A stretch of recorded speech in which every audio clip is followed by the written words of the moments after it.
warahmatullahi wabarakatuh. Terima kasih banyak sudah setia menonton channel ini.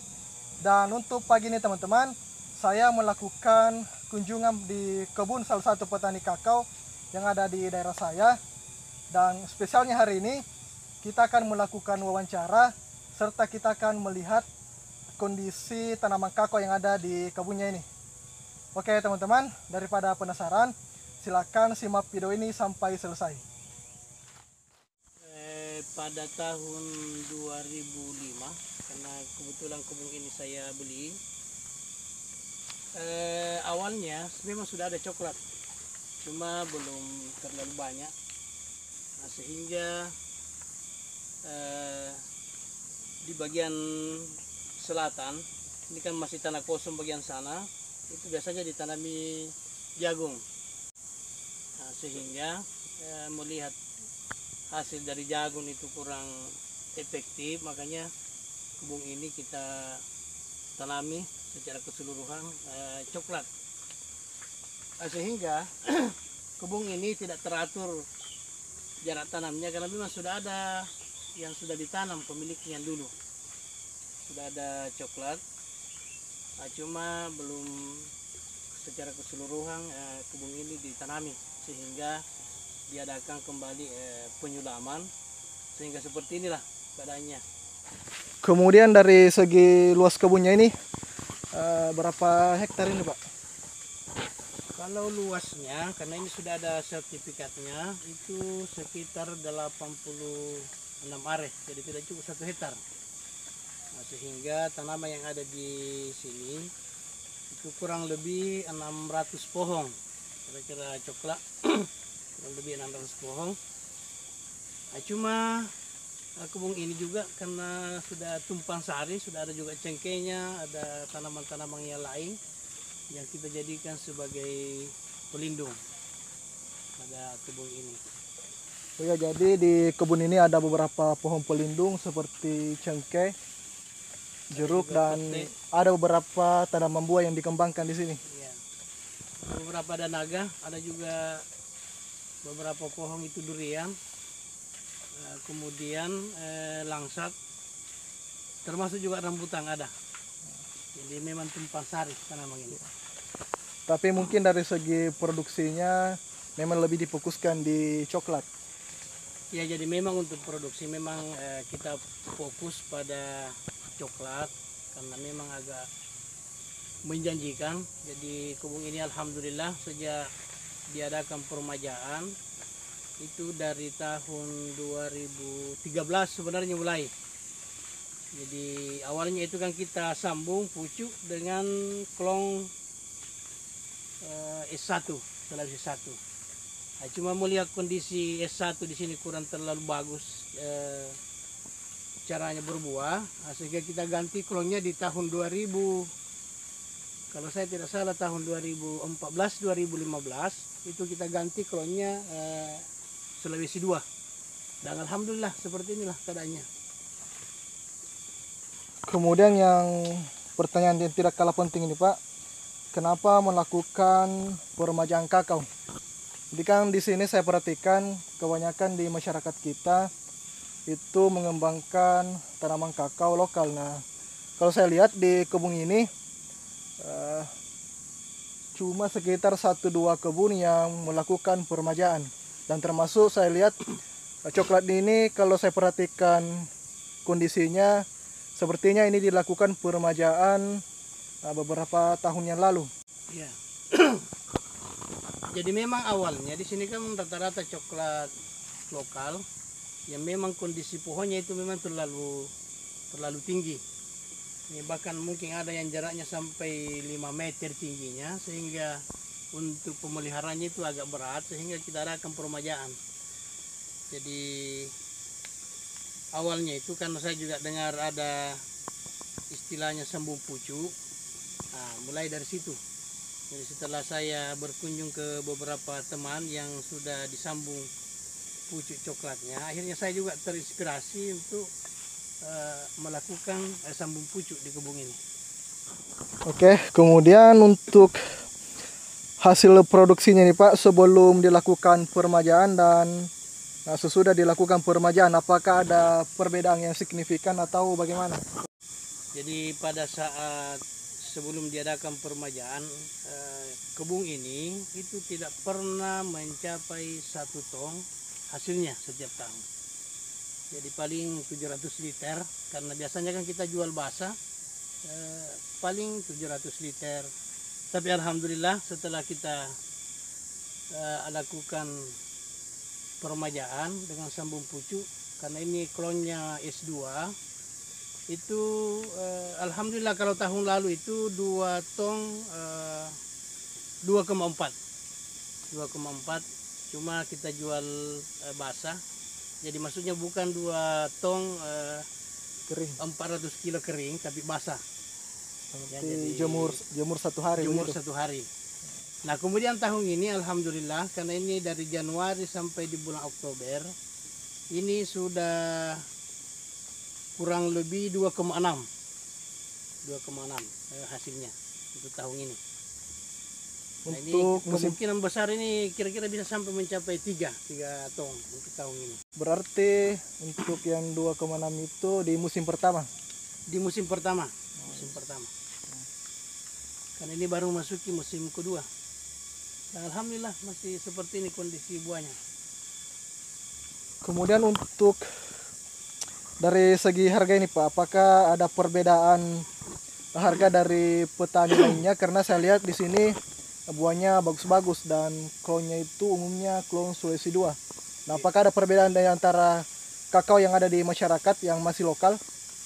Ya jadi kalau masalah harga, biasanya kalau kita menjual, biasanya kan kalau pedagang-pedagang pengumpul itu dia beli dari masyarakat harga 10.000.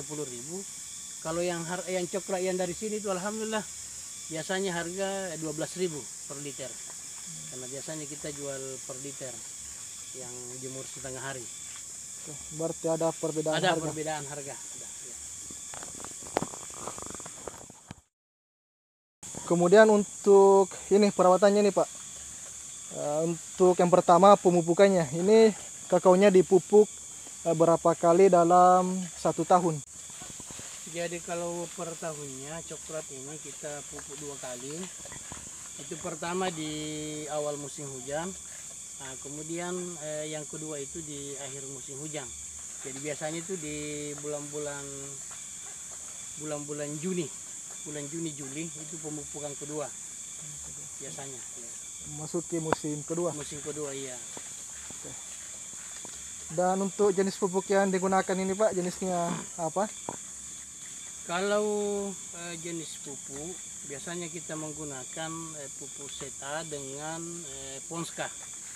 Jadi cuma 2 itu. Jadi tergantung kondisi tanaman. Kalau memang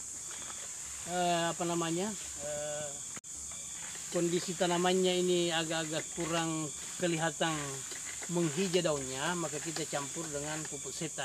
Tapi kalau kondisinya bagus, kita hanya menggunakan pupuk Ponska. Oh, NPK Poska. Ya, NPK Ponska. Kemudian untuk dalam satu area ini berapa jumlah pupuk yang digunakan? Kalau jumlah pupuknya, jadi di tahap awal, jadi awal musim hujan itu biasa saya gunakan 6 sak pupuk. Nah, kemudian untuk tahap keduanya juga 6. Jadi secara keseluruhan 1 tahun itu dengan 2 kali pemupukan itu 12 sak yang saya gunakan. Dengan luas 86 are. oh, Tapi secara keseluruhan, jadi bukan hanya coklatnya yang dipupuk, tapi termasuk cengkehnya dengan tanaman-tanaman yang lain yang ada di dalam di sini. semuanya. Ya sudah keseluruhan. Sekarang kan saya banyak temui di masyarakat itu, mereka itu mengeluhkan buahnya itu terserang PBK dan busuk buah. Nah, Ya. untuk penyemprotannya nih Pak, ini berapa kali penyemprotan dalam 1 bulan? Kalau penyemprotannya di sini itu biasanya kita melihat kondisi coklatnya. Kalau memang agak serangan hama itu agak banyak, maka kita biasanya melakukan penyemprotan itu 2 kali per bulan. Tapi kalau misalnya serangannya tidak terlalu tidak terlalu banyak serangan dari hama, maka biasanya hanya satu kali kita melakukan penyemprotan. Seperti ini sementara alhamdulillah sementara disemprot lagi. Jadi setelah disemprot insya Allah kita paling lagi nih. Kemudian untuk jenis obat yang digunakan, jadi kita ini bukan promosi, cuma kita ingin berbagi tips yang apa yang digunakan di sini untuk obatnya untuk menyemprot. Jadi terkait masalah obat, biasanya saya menggunakan racun Alika. Jadi Alika dengan pupuk Sampurna B. Oke, kemudian untuk ini takaran dari obat yang digunakan itu Pak, berapa untuk per tangkinya? Kalau yang Sampurnanya itu satu bungkus, karena bungkus-bungkus kecil. Biasanya itu satu bungkus 2 tangki. Jadi 2 tangki. Nah kemudian khusus untuk Alika kita kasih satu tutup botolnya untuk satu tangki. Nah, yang selanjutnya saya perhatikan di sini untuk penataan tangkainya itu cukup bagus dan artinya matahari bisa masuk dengan baik, namun tidak juga terpapar matahari secara berlebihan. Nah, untuk pemangkasannya ini Pak, apakah memang rutin dilakukan atau ada waktu-waktu tertentu di mana Bapak ini melakukan pemangkasan? Ya. Jadi biasanya di awal musim hujan itu kita lakukan pemangkasan secara besar-besaran. Kemudian setelah terbentuk, itu kita rutin melakukan pemeliharaan. Jadi kalau misalnya ada lagi tunas-tunas baru yang tumbuh itu langsung kita hilangkan. Jadi seperti ini kondisinya. Jadi tetap terbuka. Jadi sering dipangkas tapi bagian di atas ini tetap tertutup karena bahaya juga kalau misalnya langsung dihilangkan semua tangkai yang ada di bagian dalam, itu bisa mengakibatkan bagian tangkai ini akan rusak dengan terik matahari yang mulai dari pagi sampai sore.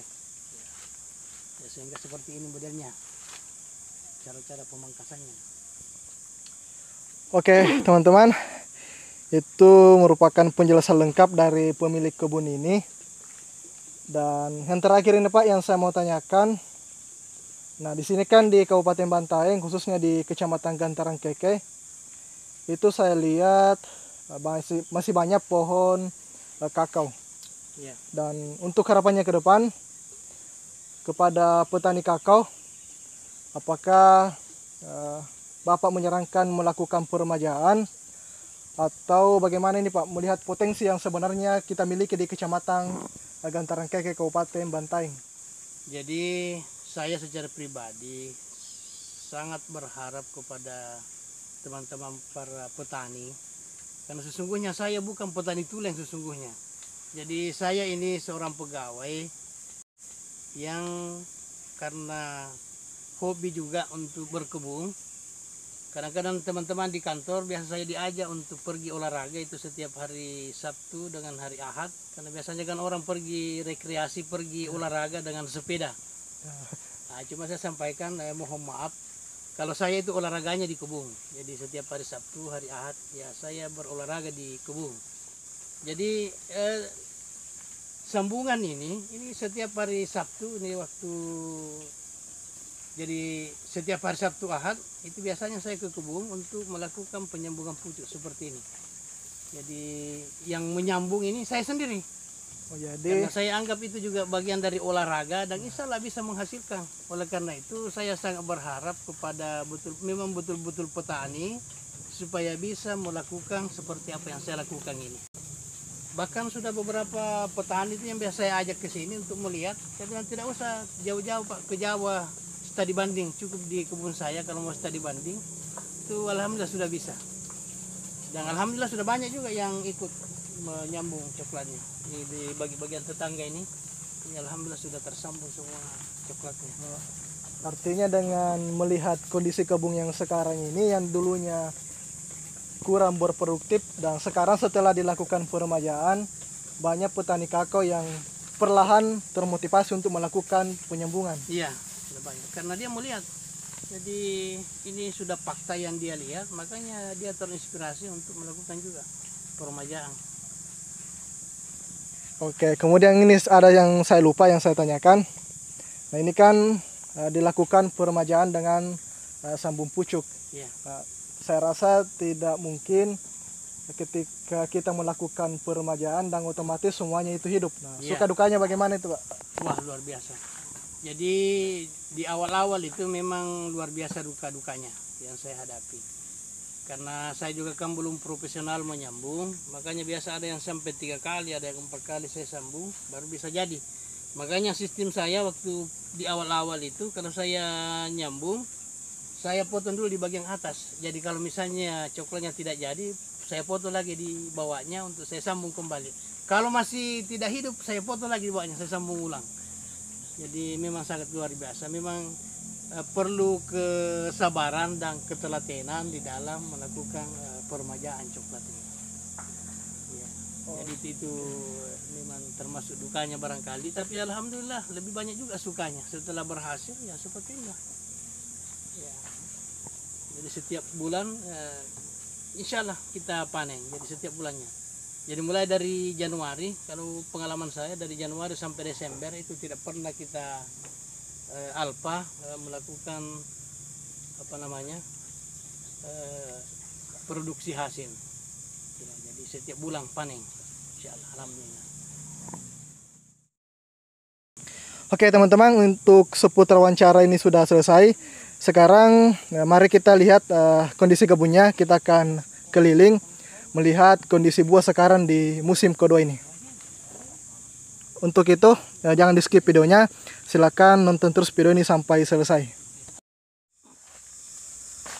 Ini lokal ini. Saya pernah dengar untuk dalam satu hamparan kebun kakao itu katanya bagus kalau banyak klon di dalamnya. Ya, bagus memang kalau banyak ini. Tidak bagus kalau hanya yang satu klon. Jadi ada beberapa. Jadi di sini tuh ada S1-nya, ada lokal, dan yang dominan itu adalah S2. Sulawesi 2. Nah ini juga sudah 2 klon ini. 2 klon juga ini. Yang lokal sama yang klon Sulawesi 2. Ini yang lokal ini masih baru 1 tahun lebih nih. 1 tahun buahnya sudah lebat. Sama tadi bersamaan saya sambung.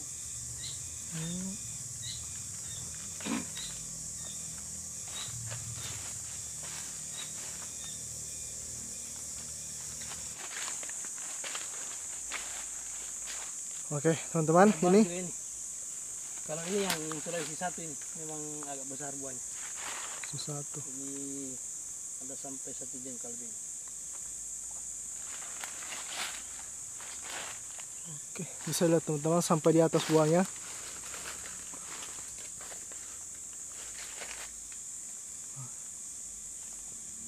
Nah, ini saya lihat ada pemangkasan di musim kemarau dan saya mau tanyakan ini untuk pemangkasannya sendiri memang tidak mengenal waktu atau hanya melihat kondisi dari pohon kakaonya saja. Jadi melihat kondisinya, kalau memang agak-agak tertutup bagian atas, kita kurangi lagi tangkainya.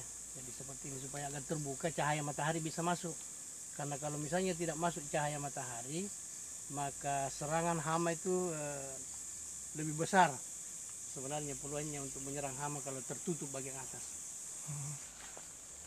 Nah untuk yang di sini jarak tanamnya itu berapa? Karena saya Kalau lihat yang ini karena memang nanti saya yang tanam itu jaraknya 4 meter, 4x4. oh, berarti yang di bagian sana di bagian selatan. Bagian selatannya karena memang sudah ada tanaman coklatnya dulu, makanya langsung saja kita disulami saja di antaranya, makanya agak-agak rapat kelihatan. Kalau ini memang baru ditanam, saya yang tanam ini.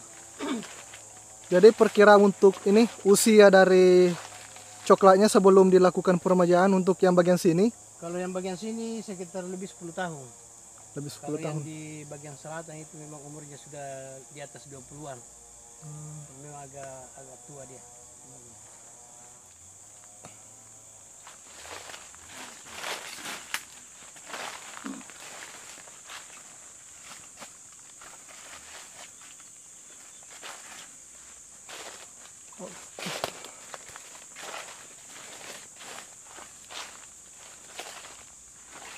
Jadi memang rata-rata ada yang 2, ada yang 3 kandungannya. Ini juga 2 ini. Jadi tinggal diatur saja bagaimana tangkainya supaya bagus. Diatur.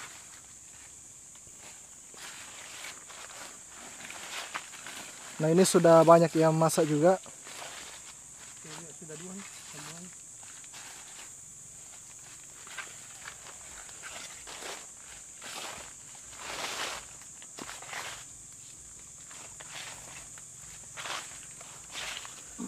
Kemudian saya lihat ini untuk daun yang ada di bawahnya ini, kayaknya ini sangat tertata dan dilakukan sanitasi. Ya, Jadi karena kalau terlalu tebal ini kita kita kumpul lagi sebagian anunya supaya tidak terlalu tertimbun. Yang kedua juga kalau misalnya kita panen, kalau terlalu banyak daun-daun yang bertumpuk di bawahnya, biasa itu tidak kelihatan coklat kalau jatuh.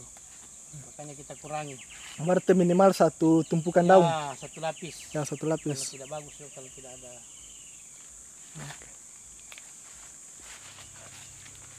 Nah ini bisa dilihat buahnya. Jadi memang tidak salah kalau buah kakao ini ditarget sampai 3 ton ke atas ini untuk tahun ini teman-teman. Jadi Ada yang sudah yang besar, ada yang kecil, baru ada lagi ya. Ini anunya juga sudah mulai keluar bunganya. bunga. Nah ini sampai di atas ini. Tidak hanya di bagian batang, tapi sampai di tangkai yang kecil-kecil dipenuhi buah.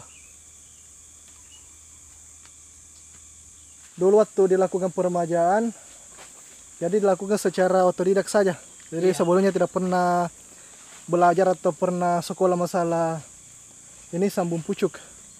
Jadi kebetulan karena ada kelompok tani di Palanjung itu melakukan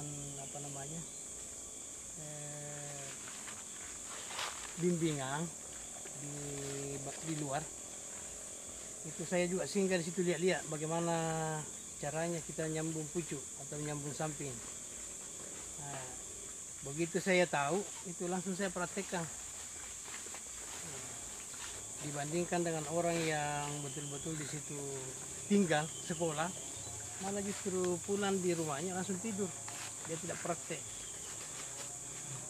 Artinya butuh memang konsistensi itu untuk Betul, jadi melakukan. harus memang ada kemauan dan harus teruji juga kesabaran, karena begitu kita nyambung tidak begitu langsung jadi.